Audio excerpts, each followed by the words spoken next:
Hello everyone, welcome to my channel. आज की video में हम लोग पढ़ने वाले क्वेश्चन नंबर 8 से स्टार्ट करने वाले एक्सरसाइज क्वेश्चन चैप्टर नंबर हम लोग 2 का कर रहे हैं। ठीक है बच्चों। सो क्वेश्चन नंबर 8 है, why do acids not show acidic behaviour in the absence of water.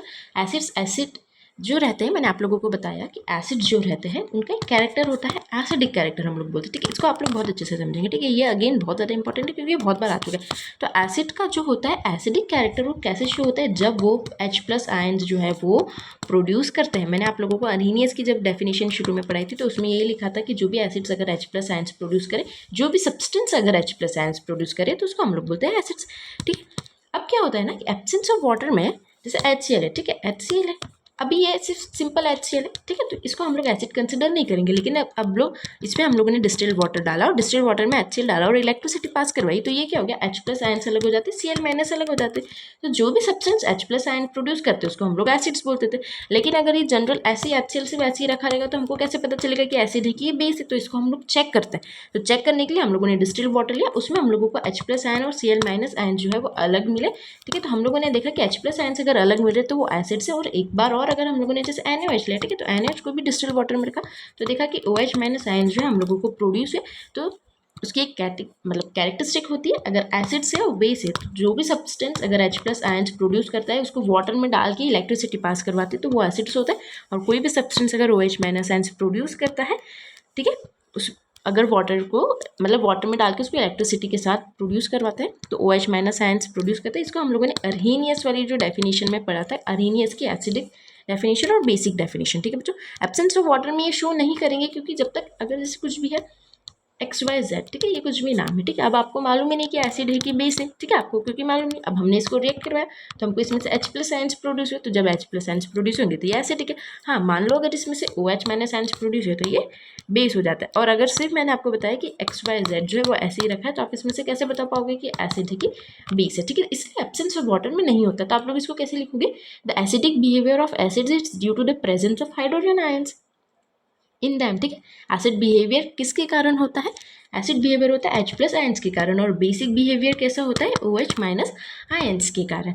ठीक है, in them the acid produces hydrogen ion, तो एसिड जो रहता है और जो बेस रहता है ये दोनों इनके जो आयन्स प्रोड्यूस करते हैं in the presence of water करते हैं। ठीक है, एब्सेंस ऑफ वाटर में ये नहीं करते हैं।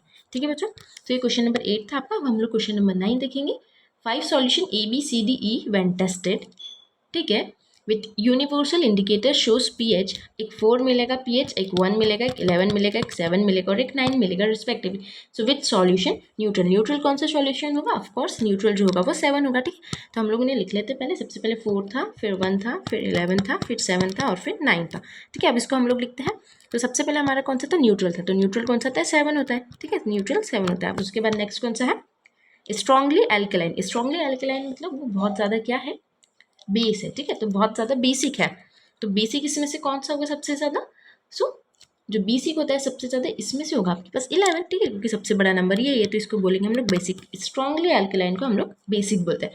ठीक है बच्चों, थर्ड है स्ट्रांगली एसिड। स्ट्रांगली एसिड कौन सा होगा, ए वाला होगा, 1 वाला, क्योंकि एसिड्स की रेंज होती है 0 पे बहुत ज़्यादा एसिडिक होता है ना बच्चों। तो 0 से 6.9 तक वो बहुत ज़्यादा एसिडिक होता है। ठीक है, तो इसकी रेंज क्या होगी, 1 होगी, तो ये बहुत ज़्यादा एसिडिक है। अब 4 नंबर पे वीकली एसिड, तो वीकली एसिड जो होगा 4 होता है। ठीक है, जो 4 पे आता है उसको हम लोग वीकली एसिड बोलते हैं। ठीक है बच्चों, और वीकली अल्कलाइन कौन सा होगा, 9। ठीक है, ये 9 वाला होगा। ठीक है बच्चों, तो आप लोग इस, ये तो बहुत इजी, इसमें बहुत ज़्यादा टफ नहीं, तो आप इसको अच्छे से कर लेंगे। ठीक है, ये वाले क्वेश्चन जो है ऐसे जनरली बोर्ड्स में ऐसे क्वेश्चन इतने ईजी क्वेश्चन तो नहीं आएंगे, पीएच पे थोड़े बहुत क्वेश्चन आ सकते हैं। अब हम लोग देखेंगे question number 10। Equal length of magnesium ribbon are taken in test tube A और बी। एक टेस्ट ट्यूब ए और बी में दोनों में मैग्नीशियम रिबन लिया है। Hydrochloric acid is added to the test tube A, इसमें हाइड्रोक्लोरिक एसिड ऐड किया। ठीक है, टेस्ट ट्यूब ए और टेस्ट ट्यूब बी, हम लोग उसको और अच्छे से लिखते हैं, 2 minute wait. Test tube A है, ये टेस्ट ट्यूब बी है, दोनों में मैग्नीशियम रिबन है और दोनों में क्या ऐड किया है, सबसे पहले इसमें HCl ऐड किया था और इसमें CH3COOH ऐड किया है। ठीक है बच्चों, उसके बाद का क्वेश्चन क्या है, so is added to test tube B, in which test tube will the fizzing color more vigorously and why। तो मैंने आप लोगों को पहले ही बता दिया था स्ट्रॉन्ग एसिड्स और वीक एसिड्स के बारे में। ठीक है, ये वाला कौन सा होता है, ये स्ट्रॉन्ग एसिड होता है क्योंकि इसका पीएच वैल्यू होता है, ठीक है, जो 0 के आसपास होती है। ये वीक एसिड होता है। ठीक है, वीक एसिड होता है। ठीक है, इसको हम लोग लिखते हैं वीक एसिड। ओके, सो अब आपको बताना है कि फिजिंग जो होगा वो स्ट्रॉन्ग एसिड में अकर होगा। स्ट्रॉन्ग एसिड कौन सा है? HCl है, तो इसमें ही अकर होगा। अब इसका रीज़न बताते हैं हम लोग। तो फिजिंग का रीज़न बताने से पहले मैं आप लोगों को समझाती हूँ कि फिजिंग होता क्या है। जब भी हम लोग देखते हैं, ठीक है, हम लोगों ने वाटर टब लिया और अगर इसमें हम लोग कुछ भी, मैंने एक एक्टिविटी बताई थी जिसमें आपको ऐसे बबल्स फॉर्म हो रही थी, ठीक है। तो जिसमें भी बबल्स फॉर्म होते, जब भी कोई हम लोग एसिड, कोई भी सब्सटेंस, ठीक है, कोई भी सब्सटेंस अगर किसी दूसरे सब्सटेंस में ऐड करते और अगर उसका सॉल्यूशन बनाते, तो अगर वो सॉल्यूशन में बबल्स फॉर्म होते, उसका क्या मतलब है कि वो सब्सटेंस कैसे फिजिंग हो रहा है, उसमें फिजिंग हो रहा है। बबल्स फॉर्म होना मतलब फिजिंग होना, ठीक है।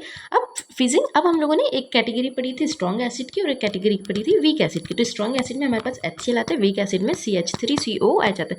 तो जब भी इनको क्या करते हैं, आयोनाइज करवाते हैं, मतलब वाटर के साथ जब भी रिएक्ट करवाते हैं, तो इसमें सबसे ज़्यादा H+ आयंस निकलते हैं। इसके जो H+ आयंस है वो बहुत ज़्यादा होते हैं और इसके जो H+ आयंस है वो बहुत कम होते हैं, ठीक है। स्ट्रॉन्ग एसिड्स जो होते हैं, स्ट्रॉन्ग एसिड्स में जो H+ आयंस है वो बहुत ज़्यादा प्रोड्यूस होते हैं और वीक एसिड्स में जो H+ आयंस है वो बहुत कम प्रोड्यूस होते हैं। तो क्योंकि HCl जो स्ट्रॉन्ग एसिड्स है उसमें H+ आयन जो है वो बहुत ज़्यादा प्रोड्यूस है, तो बहुत ज़्यादा प्रोड्यूस होने के कारण क्या हुआ कि फिजिंग जो होता है ना, जो बबल्स फॉर्म होते हैं, तो वो बबल्स कैसे फॉर्म होते हैं, जिसमें हाइड्रोजन अगर रहता है, अगर हाइड्रोजन गैस अगर रहती है, अगर हाइड्रोजन गैस रहती है तो ही जो है वो बबल्स फॉर्म होते हैं। तो फिजिंग का क्या मतलब है कि बबल्स फॉर्म होना। तो बबल्स क्यों फॉर्म होते हैं? बबल्स जो फॉर्म होते हैं अगर उसमें हाइड्रोजन गैस रहती है तो ही बबल्स फॉर्म हो गए। हम लोगों ने देखा कि स्ट्रॉन्ग एसिड में जो है ज़्यादा H+ आयंस, मतलब ज़्यादा हाइड्रोजन प्रोड्यूस होगा और वीक एसिड्स में जो है वो कम हाइड्रोजन प्रोड्यूस होगा। तो HCl वाले केस में जो है वो, क्योंकि HCl जो है स्ट्रॉन्ग एसिड है तो उसमें ज़्यादा H+ आयन प्रोड्यूस होंगे, उसमें ज़्यादा H+ आयन प्रोड्यूस होंगे, तो वो क्या करेगा, ज़्यादा बबल्स फॉर्म करेंगे और उसमें ज़्यादा जो है फिजिंग होगी। अब हम लोग नेक्स्ट क्वेश्चन देखते हैं। नेक्स्ट क्वेश्चन कौन सा आएगा अपने पास? Question number 11। Okay, fresh milk has a pH of 6. How do you think that the pH will change as it turns into curd? ठीक है, तो pH 6 होता है, तो 2 मिनट है ना, वेट।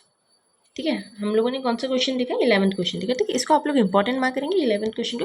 ठीक है, MCQs में आ सकता है। देखो बच्चों, pH वैल्यू जो मिल्क का होता है वो 6 होता है, तो वो कर्ड में कन्वर्ट होगा तो कैसे होगा, मतलब उसका pH वैल्यू कैसे चेंज करेगा।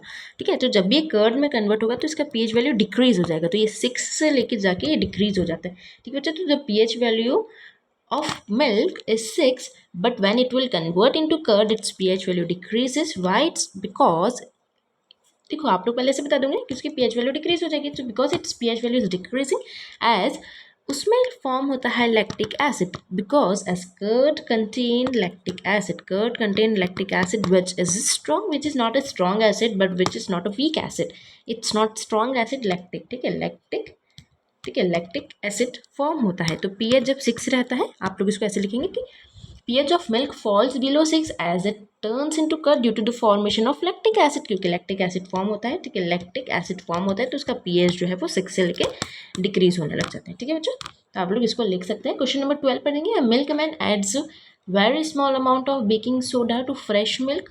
Why does he shifts the pH of the fresh milk from 6 to slightly alkaline? वैसे क्यों करता है?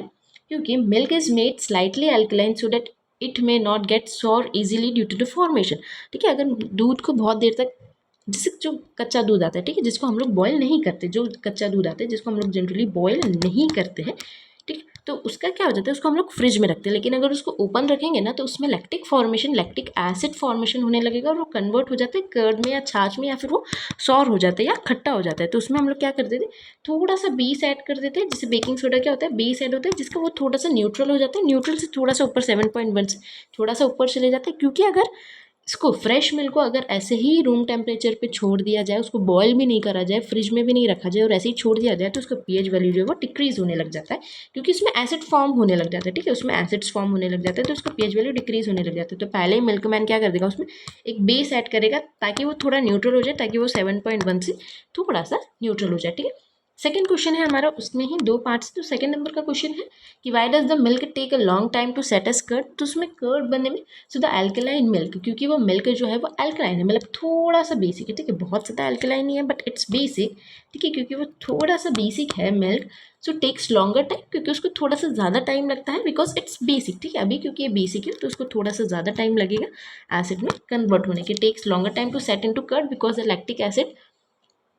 ठीक है, तो जो लैक्टिक एसिड है सबसे पहले उसको न्यूट्रल करना पड़ेगा, क्योंकि ये थोड़ा सा 7.4 7.7 की रेंज में आ जाता है, या फिर हम लोग 8 मान लेते हैं, तो पहले वो न्यूट्रल आएगा, पहले वो 7 पे आता है, उसके बाद जो है वो पीएच उसका वैल्यू डिक्रीज होते जाता है। ठीक है, कैसे डिक्रीज होगा, जैसे इसका पीएच वैल्यू, सपोज करो कि इसका पीएच वैल्यू जो है 8 है। ठीक है, तो 8 है तो उसके बाद सबसे पहले वो 7 पे आएगा, 8 है 9 रहता है। ठीक है, 8 या 9 है तो सबसे पहले उसका 7 पे आएगा, उसके बाद न्यूट्रल होने के बाद ही जो है वो उसका पीएच वैल्यू डिक्रीज होकर फिर 5 तक जाता है। ठीक है, 4 to 5 तक जाता है। The alkaline will takes a longer time to set into curve because lactic acid being formed as to first neutralize the alkaloid. पहले इसको न्यूट्रलाइज करना पड़ता है 8 को जो है बेस, क्योंकि 8 9 बेस होता है तो उसको पहले 7 पे लाके न्यूट्रलाइज करना पड़ता है, उसके बाद ही जो है वो एसिड में कन्वर्ट होगा। ठीक है, क्वेश्चन नंबर 13 पढ़ेंगे जो कि सेकेंड लास्ट क्वेश्चन है, नहीं थर्ड लास्ट क्वेश्चन है। Okay, so plaster of Paris should be stored in a moisture proof container, explain why. तो प्लास्टर ऑफ पेरिस को उसमें क्यों कंटेन करते हैं, क्योंकि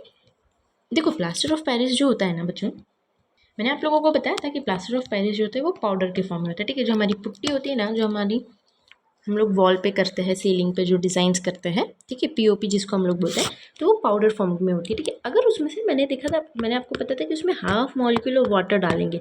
ठीक है, हम लोग बहुत कम वाटर ऑफ मॉलिक्यूल डालते हैं ताकि वो जल्दी हार्ड ना हो जाए। अब आप लोगों ने देखा होगा कि वो पाउडर फॉर्म है और उसमें अगर थोड़ा सा भी वाटर डालते, ठीक है, अगर उसमें थोड़ा सा भी बहुत कम मॉलिक्यूल्स, जैसे 2 मॉलिक्यूल्स ऑफ वाटर डालते, ठीक है, तो क्या हो जाता है वो पाउडर फॉर्म से होके बहुत हार्ड हो जाता है। वो इतना हार्ड हो जाता है कि उसके बाद वो यूजलेस हो जाता है। ठीक है, आप लोगों ने आपकी सीलिंग पे देखा होगा, आपके घर में भी अगर पीओपी होगी तो वो बहुत ज़्यादा हार्ड होगी। ठीक है, तो वो उसको हार्ड होने के बाद वो पाउडर फॉर्म में कन्वर्ट नहीं हो सकती, और अगर वो पाउडर फॉर्म में कन्वर्ट नहीं होगी तो वो कैसी हो जाएगी, यूजलेस हो जाएगी। ठीक है बच्चों, आप लोग इसको लिखेंगे कि जो प्लास्टर ऑफ पेरिस रहता है should be stored in a should be stored in a proof container because the presence of moisture, जो presence of moisture है जो कि it can convert, ठीक है, तो presence of moisture है it can convert into very hard, that hard plaster of Paris by bringing its water molecules। जब हम लोग उसमें water molecule डालते हैं तो it becomes hard, and this hard plaster of Paris, this hard plaster of Paris will be useless after sometimes it can't be used। Okay बच्चों, इसको हम लोग ऐसे बताएंगे। उसके बाद हमारे पास आता है question number 14, what is the neutralization reaction, give to example. Neutralization reaction आपको मालूम ही होगा, the reaction between an acid and base.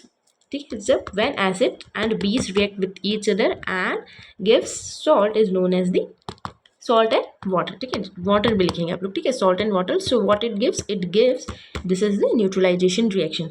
ठीक है बच्चों, इसका एग्जांपल मैंने आप लोगों को बहुत बार बता चुके हैं, NaOH प्लस HCl सबसे इजी एग्जांपल और सबसे अच्छा एग्जांपल। ठीक है, क्योंकि NaCl हम लोग कॉमन सॉल्ट यूज़ करते हैं, और H2। ठीक है, ये वाला सबसे पहले एक एग्जांपल लिखेंगे, और सेकेंड एग्जांपल आप लोग लिख सकते हैं वीक एसिड होता है जो CH3COH होता है, इसको NaOH के साथ हम लोग एक स्ट्रॉन्ग बेस के साथ रिएक्ट करवाएंगे। देखो बच्चों, इसके जो पहले मैंने आप लोगों को बताया था, चलो ठीक है मैं आप लोगों को ऐसे बना दें। इसके पहले जो मैंने बताया था NaOH और HCl, तो NaOH भी क्या होता है, HCl भी क्या होता है, स्ट्रॉन्ग एसिड होता है। ठीक है, और NaOH भी कैसा होता है, ये भी स्ट्रॉन्ग बेस होता है। ठीक है, तो दोनों स्ट्रॉन्ग बेस है, तो हमारे पास जो सॉल्ट बनेगा वो न्यूट्रल सॉल्ट बनेगा। ठीक है बच्चों, लेकिन नेक्स्ट वाले केस में मैंने आपको क्या बताया, CH3COH है और ये NaOH है। ठीक है, तो CH3COH ये क्या है, वीक एसिड है और ये स्ट्रॉन्ग बेस है। ठीक है, ये स्ट्रॉन्ग बेस है और ये वीक एसिड है, तो हमारे पास सॉल्ट कैसा बनेगा, बेसिक सॉल्ट बनेगा। ठीक है बच्चों, बेसिक सॉल्ट बनेगा, और इसका रिएक्शन क्या आ जाएगा, CH3COONH, जो कि होता है बेसिक सॉल्ट। ठीक है, ये सॉल्ट है लेकिन ये बेसिक है, क्योंकि इसमें बेसिक, क्योंकि वो वीक एसिड है और ये स्ट्रॉन्ग बेस है, तो ठीक है, तो इसलिए वो बेसिक बनेगा, और उसके साथ हमको H2 मिलेगा ऑफकोर्स।